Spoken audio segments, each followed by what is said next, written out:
당연한 질문을 한 가지 드리겠습니다. 우리 광연의 성도님들은 모두 천국과 지옥이 있다는 것을 확신하고 신앙생활을 하고 계십니까? 예수 천당 불신 지옥을 외치며 노방 전도를 했던 시절이 있었습니다. 그때는 그 모습이 그렇게 거부감이 생겼습니다. 조금 품위 있게, 고상하게, 교양 있게 복음을 전하지 저렇게 시끄럽게 예수 천당 불신 지옥을 외치면 누가 좋아하겠는가? 그런데 가만히 생각해 보면 그것만큼 단순한 복음, 단순한 진리가 없습니다. 저는 고3 수능 시험을 한 달 앞두고 심각한 고민에 빠졌습니다. 친구들은 전부 시험과 대학을 고민할 때 저는 진짜 천국이 있을까? 정말로 지옥이 있을까? 천국과 지옥을 고민하게 되었습니다. 이유는 시골에서 5년 동안 열심히 신앙생활하다가 도시로 고등학교를 가면서 신앙생활을 제대로 하지 못했습니다. 이제는 말씀도 제 기억 속에 남아있지 않았고 제 믿음은 정말로 없을 정도로 희미한 상태였습니다. 그런데 마음속에서부터 떨쳐낼 수 없는 한 가지 생각이 끊임없이 올라옵니다. 그것이 바로 천국과 지옥이었습니다. 고민 끝에 내린 결론은 지옥과 천국이 진짜 있는지 없는지 확인하지 않고는 자유로운 인생을 살 수 없다 했습니다. 죄를 마음껏 지을 수 없을 것 같았습니다. 삶이 왠지 모르게 찝찝할 것 같았습니다. 그래서 천국과 지옥이 있는지 없는지 확인하기 위해서 고향 교회를 다닐 목적으로 고향에서 가장 가까운 대학에 들어갔습니다. 천국과 지옥을 확인하기 위한 첫 발걸음이 저를 지금의 자리를 인도한 첫 발걸음이 되었습니다. 분명히 말씀드리지만 저는 천국과 지옥을 본 일이 없습니다. 꿈속에서도 저는 천국과 지옥을 본 일이 없습니다. 그러나 저는 천국과 지옥이 있음을 확신하는 목회자입니다. 그런데 만약입니다. 가정입니다. 만약 천국과 지옥이 있다고 확신하고 신앙생활을 열심히 했습니다. 우리 교회의 5대, 성도의 5대 실천상, 거룩한 예배생활, 능력 있는 믿음생활, 온전한 헌금생활, 그리고 헌신하는 봉생활, 열심히 있는 전도생활을 정말로 열심히 했습니다. 이제 삶이 마치는 시간이 다가오기 시작했습니다. 그러면서 주님을 만날 것을 기대하며 정말 천국을 기대하면서 그렇게 죽음을 맞이했고 죽었습니다. 그런데 천국과 지옥이 없는 것입니다. 천국과 지옥은 허상이었습니다. 졸다가 이것만 들으시면 곤란합니다. 그러면 그때 마음이 어떨까요? 매우 허탈하겠지요. 완전히 억울하겠지요. 괜히 헛고생했네, 열받을 것입니다. 그리고 나를 교회에 가도록 전도한 그 사람이 원망스러울 것입니다. 그러나 그 정도로 끝나면 됩니다. 그런데 평소에 천국과 지옥은 없다고 생각하고 하고 싶은 대로 살고 싶은 대로 마음껏 살았습니다. 노새 젊어서 놀아, 늙어지면은 못 노나니 화물은 11홍이요 달도 차면 기운 아니라 얼씨고 절씨고 지화자 좋구나.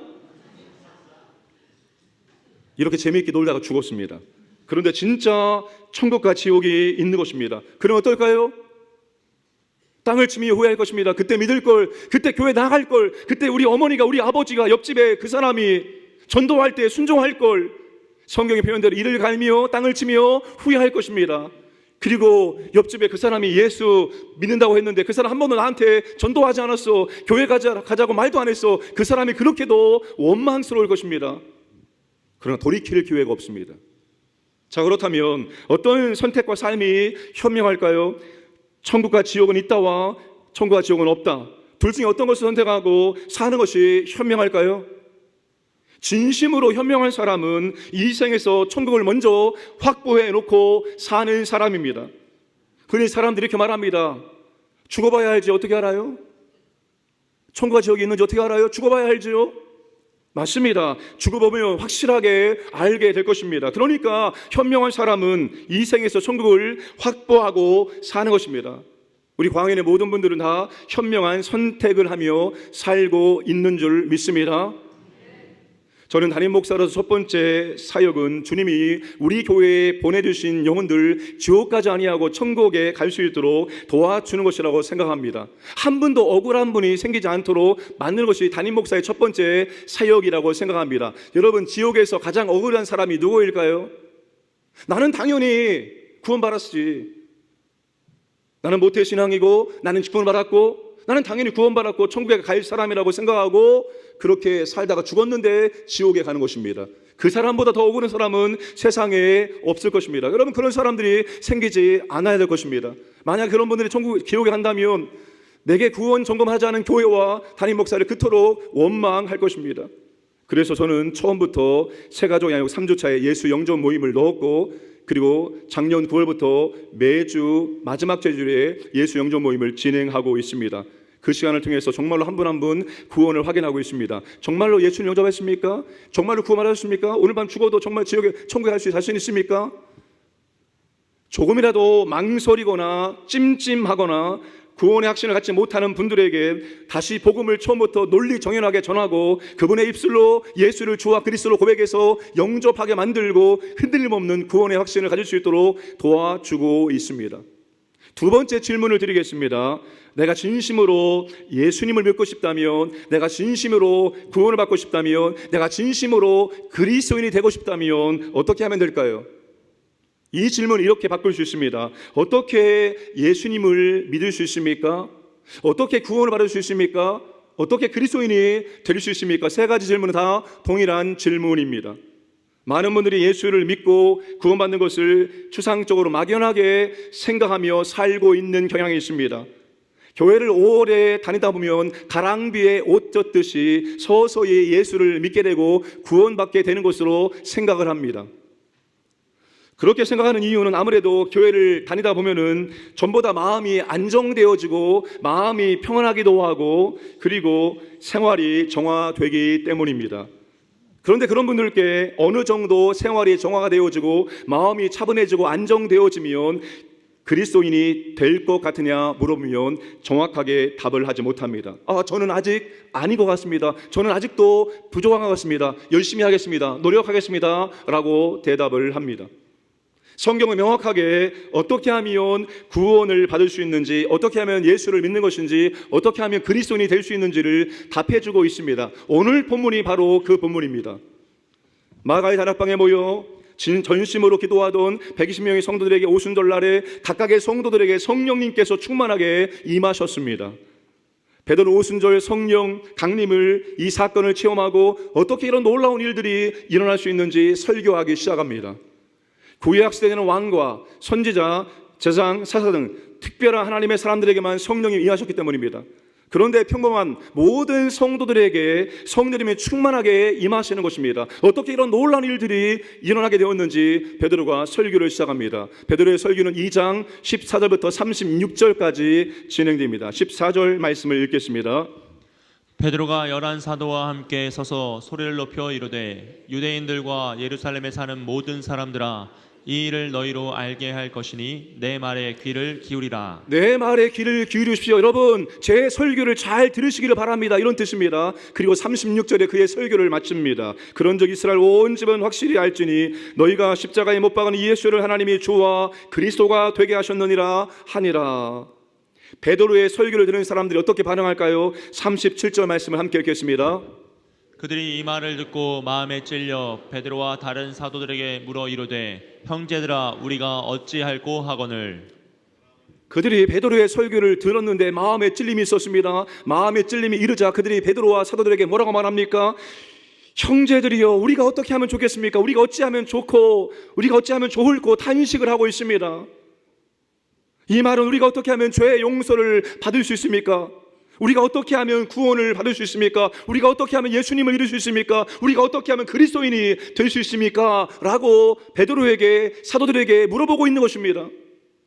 베드로 역시 40절에서 구원을 받으라고 강력하게 권하고 있습니다. 베드로는 이 밖에도 많은 말로 증언하고 비틀어진 세대에서 구원을 받으라고 그들에게 권했습니다. 사랑하는 광인의 가족 여러분, 구원받기 위해서, 예수를 믿기 위해서, 그리스도인이 되기 위해서 오랜 시간이 걸리는 것이 아니라 그 자리에서 가능합니다. 예수님 우편에 매달린 강도가 어떻게 구원받았습니까? 죽기 직전에 예수님, 당신의 나라에 들어가실 때 나를 제발 좀 기억해 주시길 바랍니다 라고 말합니다. 그렇게 예수를 부인하고 그렇게 예수를 욕하다가 죽기 직전에 깨닫고 예수님을 인정하게 된 것입니다. 예수님이 그 말을 들은 다음에 이렇게 말합니다. 너는 오늘 나와 함께 낙원에 있으리라. 너는 지금 구원받았다는 것입니다. 우편 강도는 십자가에 매달려 죽기 직전까지 평생 강도 짓만한 사람입니다. 그 사람이 교회를 오래 다니고 그 사람이 직분을 받고 그 사람이 봉사하고 그 사람이 헌금산했다는 내용이 전혀 없습니다. 아무것도 하지 않은 그 사람이 죽기 직전에 구원받는 일이 일어나게 된 것입니다. 사랑하는 여러분, 예수를 믿는 것, 그리스도인이 되는 것, 구원을 받는 것은 오랜 시간을 두고 점진적으로 서서히 이루어지는 것이 아닙니다. 신앙생활을 하면서 서서히 점진적으로 예수 믿게 되고 구원받게 되는 것이 아닙니다. 지금 당장 구원 받을 수 있고 지금 이 순간 그리스도인이 될 수 있습니다. 구원은 즉각적으로 이루어지고 우리의 성화는 점진적으로 이루어지기 때문입니다. 그러므로 교회를 오래 다니다 보면 저절로 예수 믿게 되고 저절로 구원받게 되는 것이라고 생각하시면 안 됩니다. 구원받고 그리스도인이 될 수 있는 방법이 있습니다. 베드로는 우리가 어찌할꼬 탄식하는 사람들에게 우리가 어떻게 하면 구원을 받을 수 있습니까? 물어보는 사람들에게 어떻게 구원을 받을 수 있는지 오늘 본문에서 가르치고 있습니다. 첫 번째는 회개해야 합니다. 38절을 함께 읽겠습니다. 베드로가 이르되 너희가 회개하여 각각 예수 그리스도의 이름으로 세례를 받고 죄 사함을 받으라. 그리하면 성령의 선물을 받으리니. 너희가 회개하여 너희가 회개하라 명령을 하고 있습니다. 구원의 시작은 회개입니다. 회개는 죄와 잘못을 깨닫고 인정하고 뉘우치고 돌아서는 것입니다. 베드로의 설교와 회개의 도화선이 되었습니다. 베드로의 설교를 들은 다음에 그들의 마음에 찔림이 오게 되었습니다. 베드로의 설교를 듣고 그들이 무엇을 잘못했는지 어떤 죄를 지었는지 비로소 그들이 알게 되고 깨닫게 된 것입니다. 사랑하는 여러분, 설교를 들을 때마다 마음에 찔림받고 죄를 깨닫는 것이 은혜인 줄로 믿으시기를 바랍니다. 주의 말씀이 내 심령을 찔러 들어오므로 내 강팍한 마음을 어떤 말도 들리지 않고 누가 말해도 내 마음에 왔다가 튕겨나가는데 주일날 주의 말씀이 선포되어지면 그 말씀 어김없이 내 강한 마음을 견고한 마음을 찔러 쪼개 들어오는 내 마음에 그 말씀이 박혀서 사라지지 않는 그런 은혜가 여러분들에게 있기를 주님의 이름으로 축복합니다. 왜 그들이 베드로의 설교를 듣고 마음에 찔렸을까요? 그들이 예수님을 십자가에 매달은 장본들이기 때문입니다. 총독 본디오 빌라도에게 예수를 십자가에 매달라, 예수를 십자가에 매달라. 본디오 바라바 말고 저 예수를 십자가에 매달아라고 그들은 소리를 외쳤습니다. 그들은 예수가 십자가에 못 박혀 죽는 것이 하나님의 뜻이고 하나님의 저주의 결과라고 인정했기 때문입니다. 그런데 베드로의 설교를 듣고 자신들의 잘못과 죄를 깨달았습니다. 우리는 선민이니까, 나는 모태신앙이니까 당연히 나는 구원받았겠지. 우리는 선민이야, 우리의 조상이 아브라함이야, 우리는 선택받은 민족이야, 우리는 다 구원받았어라고 생각했는데 그게 아님을 깨달았습니다. 너희들도 아담의 원죄를 이어받은 죄인이라는 것을 깨닫게 된 것입니다. 하나님 보내신 그리스도 예수를 믿지 않은 죄를 깨닫게 된 것입니다. 예수님이 십자가에 죽게 한 죄악을 그들이 깨닫게 된 것입니다. 잘못과 죄를 깨닫고 인정할 때 잘못했습니다, 용서해 주세요라고 회개할 수 있는 것입니다.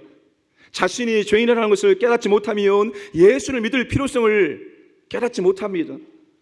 몸이 아프다는 것을 깨닫지 못하고 인정하지 않는 사람은 절대로 병원에 찾아가는 일이 없습니다. 마찬가지로 자신이 죄인이라는 것을 깨닫지 못하면 예수님을 절대로 찾지 않습니다. 절대로 믿으려고도 하지 않습니다. 그래서 구원의 출발은 내가 죄인이라는 것을 자각하는 데부터 시작됩니다. 사랑하는 여러분, 회개 없는 용서는 없습니다. 회개 없는 구원은 없습니다. 회개 없는 부흥은 없습니다.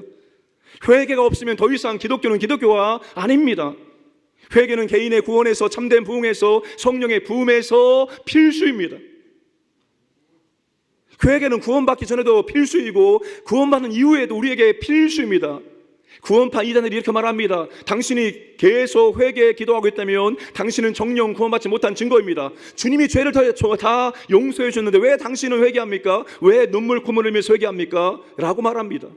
그러나 여러분, 우리는 구원받은 죄인들입니다. 여전히 죄된 생각이, 죄된 말이, 죄된 행동이 우리의 삶 가운데 자연스럽게 흘러나오고 있기 때문입니다. 그래서 우리의 일평생 우리는 회개하며 살아가야 되는 것입니다. 말씀을 들을 때마다 성령님의 역사하심을 통해서 마음의 찔림을 받고 죄를 발견하고 인정하고 회개하는 은혜가 있기를 주님의 이름으로 축복합니다.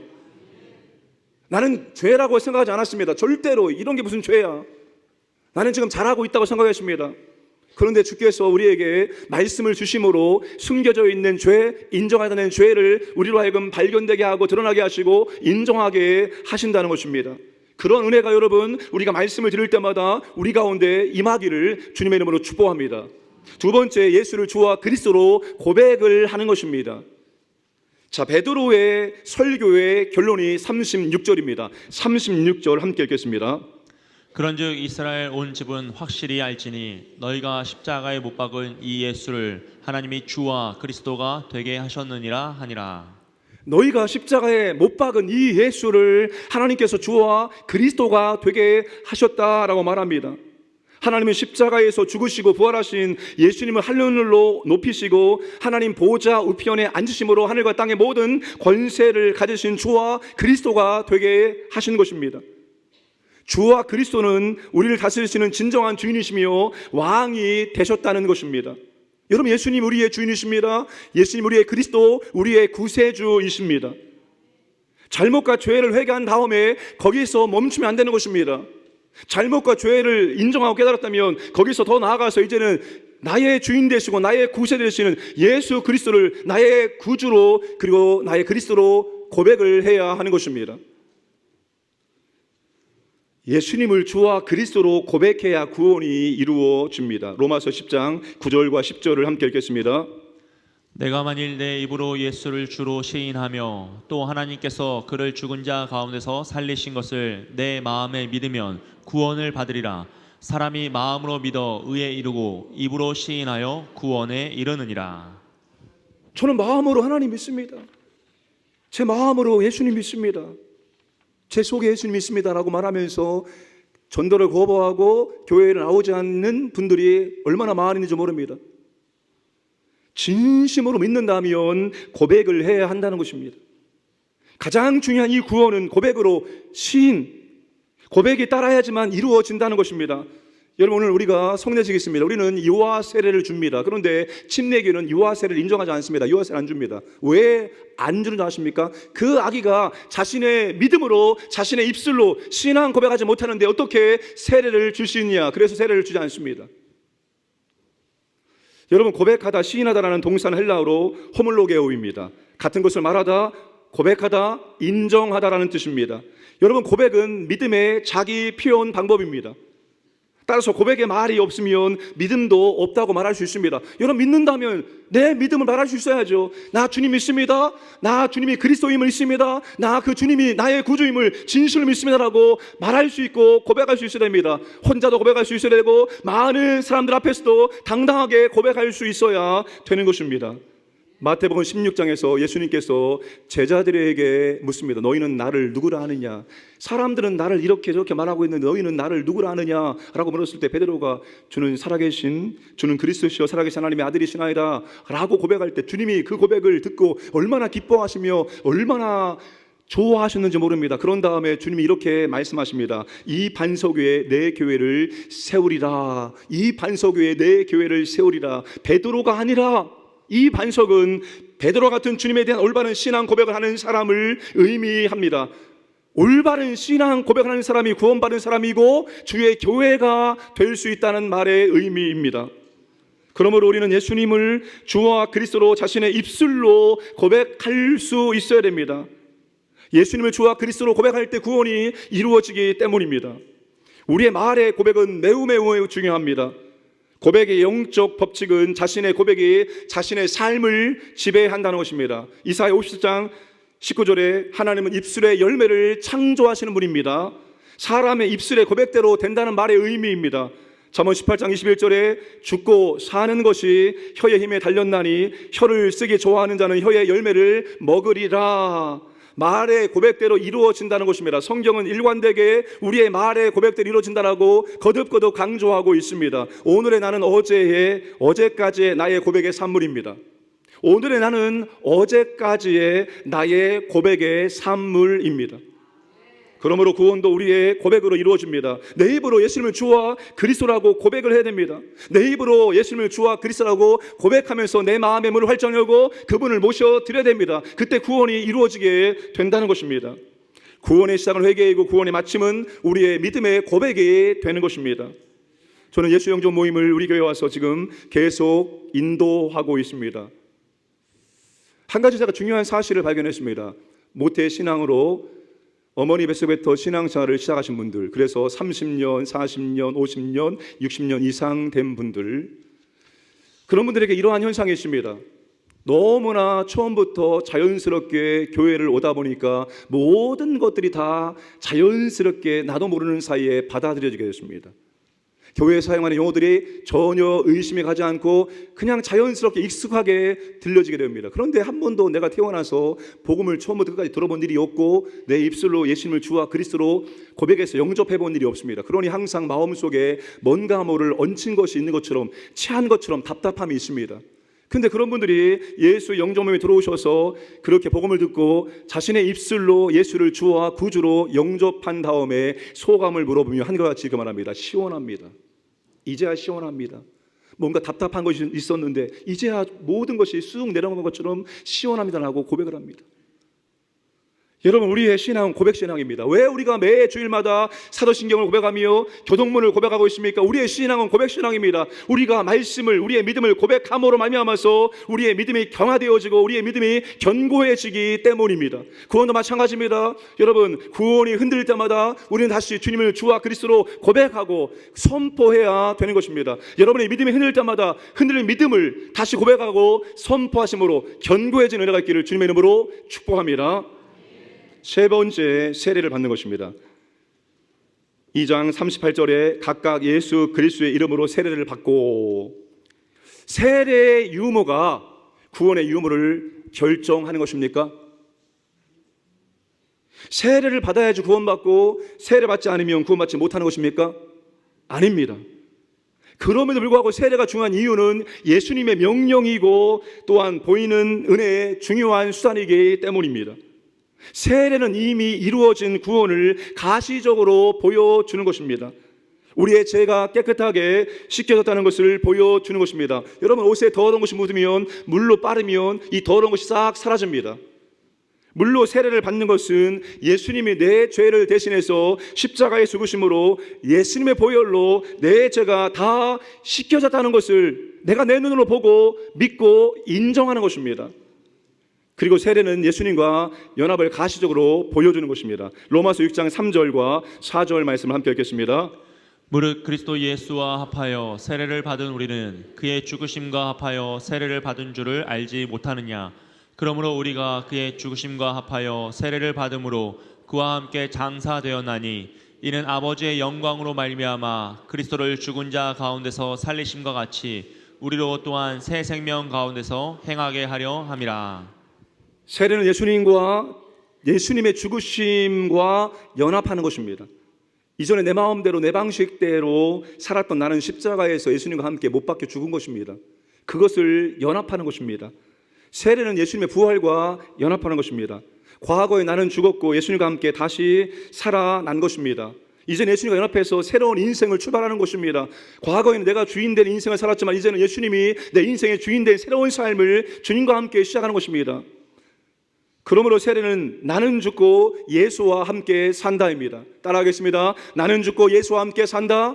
나는 죽고 예수와 함께 산다.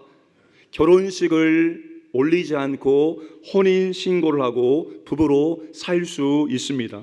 그러나 결혼식을 통해서 공개적으로 부부가 된 것을 선포하고 축하받고 평생 잊을 수 없는 예식을 간직하고 사는 것이 훨씬 더 좋습니다. 세례도 마찬가지입니다. 나는 예수와 함께 죽었고 이제 예수와 함께 살았다는 것을 공개적으로 모든 분들에게 말하고 있는 것입니다. 예수와 연합하여 새로운 인생을 나는 이제 당당하게 시작합니다. 이것을 말하고 있는 것이 바로 세례입니다. 지금 저에게는 한 분의 성도님이 눈에 아른거립니다. 그분과 약속을 지키지 못했기 때문입니다. 그분이 병상 세례를 요청했습니다. 그래서 저는 그분이 이제 곧 하나님의 부르심을 받으려나 보다라고 생각하고 그분의 집에 갔습니다. 그런데 제가 생각했던 것과 다르게 그분은 너무나도 밝게 기뻐하며 즐거워하며 그렇게 맞이했습니다. 병이 없는 것처럼 보였습니다. 그분은 지금 암 환자입니다. 그래서 제가 그분에게 복음을 다 전하고 예수님을 영접을 시켰습니다. 눈물로 그분은 예수님을 영접하고 감사하고 기뻐했습니다.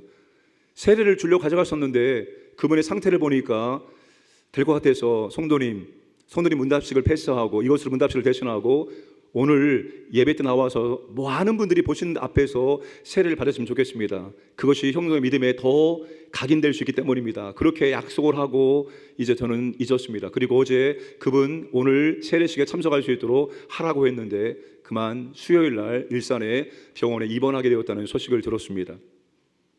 그래서 제가 이제 그분에게 달려가서 세례를 줄 것입니다. 그분이 세례를 받지 못하고 혹시라도 하나님 부르심 받는다면 얼마나 마음이 남을까요?